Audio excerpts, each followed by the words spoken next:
13 Tu es sûrement aussi l'un d'eux, car même ta façon de parler te révèle. De quelle manière Pedro parlerait-il qui découvrirait comme un disciple de Jésus-Christ? Un vocabulaire propre, sans méchanceté, puis il s'est mis à dire un tas d'impolitesses et d'injures qui n'entend pas je ne connais.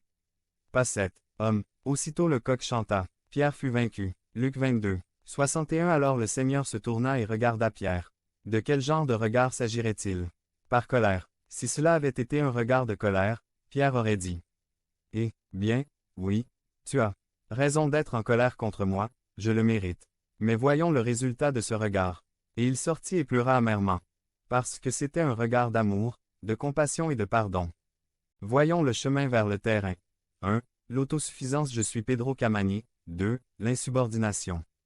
Comment vont-ils te faire ça à Jérusalem, alors tu ne devrais pas y aller? 3. Le manque de prière, au lieu de prier, je vais m'endormir.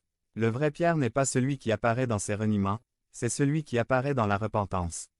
La différence entre Judas et Pierre est que Judas était un faux chrétien, il avait des remords de conscience et s'est pendu, Pierre était un vrai chrétien et s'est repenti, pleurant amèrement. Regardez la promesse pour les vrais chrétiens. Luc 22, 31 Simon, voici, Satan a demandé le pouvoir de vous cribler comme le blé. V 32. Mais j'ai prié pour vous, afin que votre foi ne défaille pas. Et toi, quand tu seras revenu, fortifie tes frères. Voilà, la différence, ce n'est pas en nous, c'est en Dieu. La véritable repentance comporte deux éléments, un la reconnaissance de notre péché et deux voir le visage du Christ égale croire en Christ. À votre avis, pourquoi le Christ a demandé 3 fois à Pierre? Pierre, est-ce que tu m'aimes? Et il lui a fait avouer 3 fois, oui Seigneur, je t'aime. Réponse évidente. Il le restaurait. Le Christ est à l'œuvre pour restaurer les pécheurs, conférant sa grâce qui pardonne et rétablissant ceux qui sont tombés. Lorsque ce travail sera terminé, le procès commencera. Devenez membre de la chaîne et AIDEZNOUS à propager la parole de Dieu dans le monde entier. Dimanche 17 mars 2024. Si vous croyez en la puissance de Dieu, commentaire 11. Nous sommes privilégiés. Résumé. La suite de la série dans Éphésiens intitulée Notre identité en Christ. Nous avons 3 privilèges qui se retrouvent au verset 6 de notre texte.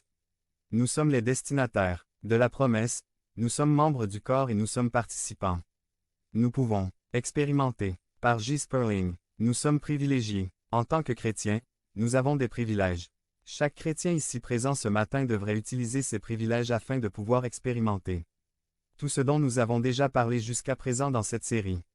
Je crois que nous voulons expérimenter les profondes bénédictions d'avoir une relation intime avec Dieu, de répondre à notre appel à la perfection et de manifester